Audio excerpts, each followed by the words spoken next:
Hi everyone, welcome back. We've got a brand new story to share with you. So let's begin. My name is Jamie. I watched 25 years of marriage dissolve in a single evening because my wife convinced herself that passion mattered more than partnership. I met Anastasia when we were both in our 20s, college students at the University of Wisconsin. We dated through our senior year, got engaged right after graduation, and married a year later in a small ceremony with family and close friends. We were full of hope about the future we'd build together. That future unfolded exactly as we'd planned. I started working for a regional accounting firm. Anastasia became an elementary school administrator. We bought a modest house in a suburb. Had our first child when we were 26. Our son came along 2 years later. For the next 2 decades, we were consumed by the chaos of raising children. We weren't wealthy, but we were comfortable. Had enough for what we needed and some of what we wanted. I advanced steadily in my career, eventually making partner at the firm. Anastasia loved her work with the school district, became an assistant principal at her elementary school. Our marriage wasn't passionate in some Hollywood sense. Over the years, as we focused on our kids, things between us has gotten cold. We had unresolved disagreements that lasted for days. Even our physical intimacy eroded over time because the demands of parenthood and careers took their toll. When our daughter graduated from high school and went to college, 2 years later, our son followed. Suddenly, the house that had been filled with noise and activity and constant demands went quiet. Every parent experiences this empty nest phase. Anastasia and I had known it was coming and thought we were prepared. But the absence of the kids exposed how far my wife and I have drifted apart. I adapted relatively easily, enjoyed the peace, started reading more when I am not working. But my wife, Anastasia, struggled with the transition. She'd thrown herself into motherhood completely for over 2 decades. Her identity had been wrapped up in being mom, attending every school event, coordinating activities, being the center of our family's daily operations. With the kids gone, she felt adrift. Would make comments about how quiet the house was, how routine our life had become. Would say she felt like she was just going through motions, without purpose or excitement. I tried to be understanding. Suggested we travel more now that we have the freedom. Take up new hobbies together. Enjoy this phase as a chance to reconnect as a couple rather than just as parents. She'd agree, but the restlessness remained visible. Some deep dissatisfaction I couldn't quite identify or address. About a year after our son left for college, I noticed Anastasia began to follow Instagram accounts and podcasts about relationships. I would see her watch discussions about open relationships, polyamory, and swinging.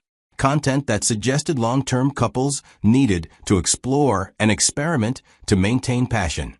Her consumption of thoughts like this made me uncomfortable, but I didn't say anything. Anastasia was an adult, capable of consuming whatever content interested her. I couldn't police what she read or listened to.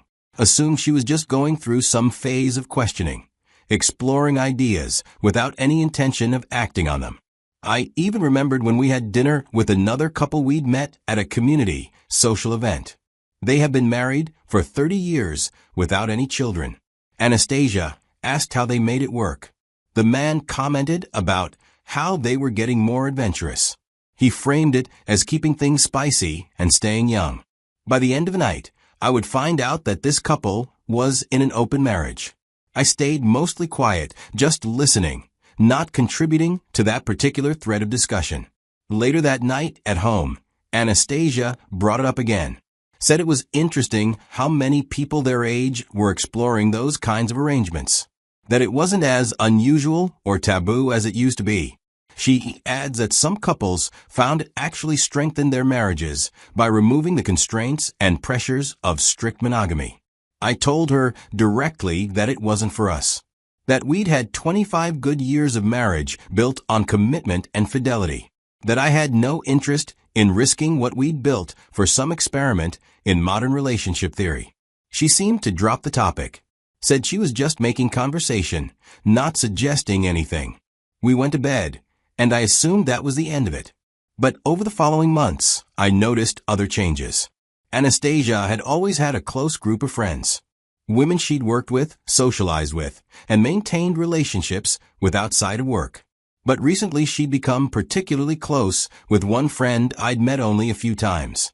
A woman about Anastasia's age who'd never married, lived alone, and seemed to embrace a more unconventional lifestyle.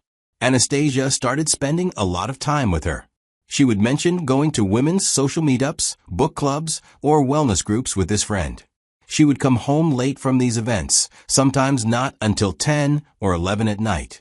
Anastasia's appearance changed, too. She started dressing differently in clothing I wouldn't have expected her to buy. More attention to makeup and hair. Not inappropriate exactly, just different from how she'd dressed throughout our marriage. Gradually, she seemed emotionally distant. Our conversations became more surface level, and she became half present even when we were in the same room. I tried addressing it. I asked if everything was okay and if there was something we needed to talk about. She'd brush me off, say she was fine, just adjusting to this new phase of life, exploring interests outside of being a mom. So I backed off. Told myself she needed space to figure out who she was now that motherhood wasn't her primary identity. That this was a normal transition period and we'd find our rhythm again. Then one Thursday evening, Anastasia told me about a weekend retreat. She said she'd been invited to a private couples retreat and described it as a wellness weekend focused on relationship enrichment and reconnection. Expensive, but supposedly worthwhile. Run by relationship coaches who specialize in helping long-term couples reignite their connection. She seemed eager to go. Said it would be good for us, a chance to focus on our marriage without the distractions of daily life. I was skeptical because I wasn't sure we needed a retreat with relationship coaches. But Anastasia rarely asked for things like this and seemed genuinely excited about the possibility. I didn't want to be the reluctant husband who refused to invest in the marriage. So I agreed, booked the weekend off work, packed a bag, tried to approach it with an open mind. We drove out on a Friday afternoon. Anastasia was cheerful during the drive, more animated than she'd been in months. The location was a large private estate outside a small town. Nice property, well maintained. Several buildings spread across wooded grounds. Some cars were already parked when we arrived, and other couples were checking in. Something felt off immediately. The atmosphere was too casual, too familiar among people who presumably didn't know each other. The way the staff greeted arrivals with knowing smiles. The abundance of alcohol being served despite it supposedly being a wellness retreat. Anastasia checked us in while I brought our bags. We were directed to a room in one of the guest buildings. As we walked across the property, I noticed the other couples. They were dressed casually. The energy felt more like a party than a retreat. We got to our room. Anastasia immediately started getting ready, changing clothes, and freshening her makeup. I asked what the evening schedule was. She said just a casual mixer where we'd meet the other couples and the facilitators. The mixer was held in the main building, a large open space with sofas and chairs arranged in conversational clusters. Music playing, dimmed lighting, bar set up along one wall. About 20 other couples were there. Ages ranging from 30s to 60s. Everyone is drinking, laughing, and mingling. Anastasia immediately gravitated toward a group near the bar. I followed, feeling increasingly uncomfortable with the vibe. As I listened to conversations around me, pieces started clicking into place. People weren't talking about relationship enrichment or emotional connection. They were making sexual jokes and discussing sexual experiences. This wasn't a couple's wellness retreat. This was a swingers event. The realization hit me like cold water. Looked around the room, seeing it clearly now. The flirtation between couples who just met, the knowing looks, the whole atmosphere designed around sexual openness. I grabbed Anastasia's arm and pulled her aside. Kept my voice low, but couldn't hide the shock and anger. Told her we were leaving immediately. That this wasn't what she described, and I had no interest in being at this kind of event. She tried to downplay it, said we were already here, that I should just relax and keep an open mind, that it was just a social thing, that we didn't have to participate in anything we weren't comfortable with. I told her I was extremely uncomfortable and wanted to leave. She refused. Said she'd been looking forward to this, that I was being uptight and closed-minded, that all she wanted was to see what it was like, to experience something different from our routine. We argued in low voices in a corner while the party continued around us. I made it clear I was leaving with or without her, and our marriage would be over if she didn't leave with me. She told me to go ahead and leave then because she was staying. That moment was when I knew the marriage was over, not because of what the event was, but when faced with a choice between respecting my boundaries and pursuing whatever she thought she'd find here, she chose the latter. I walked out, got in our car, and drove home alone. 25 years of marriage.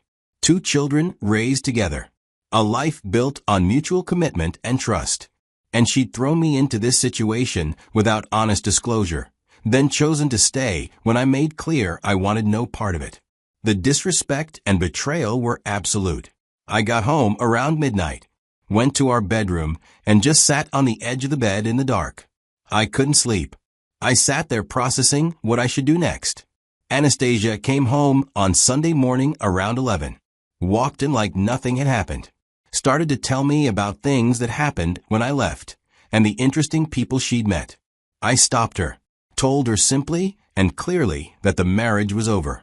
She laughed, thought I was being dramatic, said I was overreacting, that nothing had even happened, that it was just a social event. I explained that what happened or didn't happen physically was irrelevant. She'd lied about what the weekend was, had put us in a situation she knew I'd be uncomfortable with. Then, when I wanted to leave, she'd chosen to stay rather than go with her husband. That choice told me everything about where her priorities were, and they weren't a part of our marriage. She tried to argue, said I was being too sensitive, that I didn't understand, that she just wanted to feel alive again. I told her I understood perfectly, that she'd made her choice, that I was done. I moved into the guest room that night, started sleeping there, eating meals separately, existing in the same house, but in completely separate realities. The next 2 weeks were cold silence. Anastasia seemed to think I'd calm down and we'd move past it, that this was just a fight we'd eventually resolve. Then I served her with divorce papers. I had consulted with an attorney the week after the retreat incident, explained the situation, filed for divorce on the grounds of irretrievable breakdown of the marriage. Wisconsin is a no-fault divorce state, so I didn't need to prove anything beyond that the marriage was broken beyond repair. When Anastasia received the papers, her demeanor completely changed. She thought I was bluffing, that I was hurt but would eventually forgive her. That 25 years of marriage were too much to throw away. Now faced with actual legal dissolution, she panicked. She started begging and promised she'd never do anything like that again. I listened to all of it without being moved. The woman making these promises was the same woman who'd lied to me, disrespected me, and chosen a party with strangers over her husband's comfort and dignity. Apologies didn't change what she'd done and didn't restore what she'd broken. Our kids found out about the divorce within a few weeks. I'd called them both, explained simply that their mother and I were separating, that it was my decision based on something that had happened, but I wouldn't discuss details. Anastasia apparently told them more, or they got the story from her through conversations I wasn't part of. Both kids were furious with her. Our daughter especially called me upset, said she couldn't believe her mother would destroy our family like that, said she'd always looked up to our marriage as an example of what commitment looked like, and now she felt like it had all been a lie. I tried to be measured in my responses, didn't want to poison their relationship with their mother. Told them this was between Anastasia and me, that they needed to maintain their own relationships with her regardless of what had happened in our marriage. But I couldn't hide that I was the one who'd been wronged, and they knew me well enough to understand I wouldn't have filed for divorce without serious cause. The divorce process took several months. Wisconsin law requires a waiting period. We had to divide assets accumulated over 25 years. Everything is split as required by state law. The house would be sold and the proceeds divided. No spousal support since we'd both been working throughout the marriage and had similar earning capacity. The first few months after moving out were strange. I focused on work and started seeing a therapist to process everything. Anastasia, according to mutual friends and occasional updates from the kids, seemed to embrace her newfound freedom initially. Going out frequently, posted on social media about rediscovering herself and living authentically. The divorce was finalized about 9 months after I'd filed. 25 years of marriage ended with a judge's signature on legal documents. I felt relief more than sadness. Relief that it was official, that I could move forward completely rather than existing in legal limbo. Several more months passed. I'd been divorced for nearly a year. I was settled into my apartment, into my routines. Then one evening, about 16 months after the divorce, there was a knock on my apartment door. I opened it to find Anastasia standing there. She asked if she could come in, said she needed to talk to me. I hesitated. I wasn't sure I wanted to have whatever conversation she was seeking, but curiosity, or perhaps old instinct, made me step aside and let her in. She came into my small living room and started talking, saying she'd made the worst mistake of her life, that she'd thrown away the only person who truly loved her, that things she thought were freedom had actually been crushing loneliness in disguise. She told me about the past year, how she'd initially enjoyed the independence, the ability to do whatever she wanted, but how hollow it had all felt after a while. How the friends who'd encouraged her exploration of alternative lifestyles never spoke about the consequences of such a life. Said she'd started therapy recently and was working on understanding why she'd acted the way she did. She had gained insight into her crisis around identity after the kids left, her irrational belief that excitement and novelty could fill the emptiness she'd been feeling. She admitted she'd been wrong, that our marriage had been good, that I'd been a good husband, that she'd destroyed something valuable because she'd convinced herself she needed something more. She begged for forgiveness, asked if there was any possibility of reconciliation, said she understood she'd have to earn back trust, but she wanted to try, that she couldn't imagine the rest of her life without me in it. I listened to all of it sitting in my armchair while she stood near the door, crying. When she finished, I told her the truth as gently as I could. I'd forgiven her months ago, not because she'd earned it, but because holding onto anger was poisonous. Forgiveness was something I'd done for my own peace, not for her benefit. But forgiveness didn't mean reconciliation. Didn't mean I could unsee what she'd chosen that night at the retreat. Didn't mean I could forget the months of lies and emotional distance that had preceded it. She'd made a choice, had chosen novelty over commitment, had valued some abstract idea of feeling alive over the concrete reality of our 25-year partnership. And that choice had broken something that couldn't be repaired. Not because I was unwilling to try, but because the foundation we'd built had been destroyed. You can't rebuild a house on rubble. I told her I wished her peace, and genuinely hoped she'd find whatever she was looking for in therapy, that she'd build a life that felt fulfilling. But that life wouldn't include me. Not as a partner, not as a possibility, not even as a close friend. We needed to move forward separately. Let each other go completely, so we can both heal. She cried harder, begged one more time, said she understood, but couldn't accept it. I didn't argue or engage further, just waited quietly until she collected herself and left. When she did, I closed the door behind her and stood in my quiet apartment, feeling sad but certain. I haven't heard from Anastasia since that evening. My daughter, who kept in communication with her, tells me she seems to have accepted the finality of the divorce. Looking back now, I understand what happened more clearly than I did in the moment. Anastasia's crisis wasn't really about our marriage. It was about her own identity collapse when her role as mother ended, about aging and mortality, and the fear that her best years were behind her. Those are real struggles, understandable struggles. Many people face them during the empty nest transition. But her response to those struggles, lying to me, pursuing experiences that violated the fundamental agreement of our marriage, choosing strangers at a party over her husband's dignity, that was a choice she made. A choice I couldn't excuse or overlook. 25 years of loyalty ended in one night of curiosity. Not because that one night was so terrible in isolation, but because it revealed that Anastasia had stopped valuing what we'd built, had convinced herself that passion and excitement mattered more than partnership and commitment. Some mistakes don't destroy love. I still had love for Anastasia, for who she'd been, for the mother she'd been to our children, for the 20-plus years when our marriage had been good. But love alone isn't enough to sustain a marriage when respect and trust are gone. You can forgive someone completely and still recognize that the relationship can't continue. Can wish someone well while maintaining firm boundaries. Can acknowledge that something was good for a long time while accepting that it's over now. That's what I learned through this experience. Anastasia threw away 25 years for a fantasy about feeling alive that turned out to be empty and lonely. I let her go without bitterness because holding on would have been worse than losing her. And I built a new life that's smaller but more authentic than what we had at the end. Some people might think I should have tried harder, gone to counseling with her, worked through her crisis, given her another chance after she'd had time to reflect. But I know myself, know that I could never have looked at her again without remembering that night, without wondering what had happened after I left, without questioning every late evening or every friend's name I didn't recognize.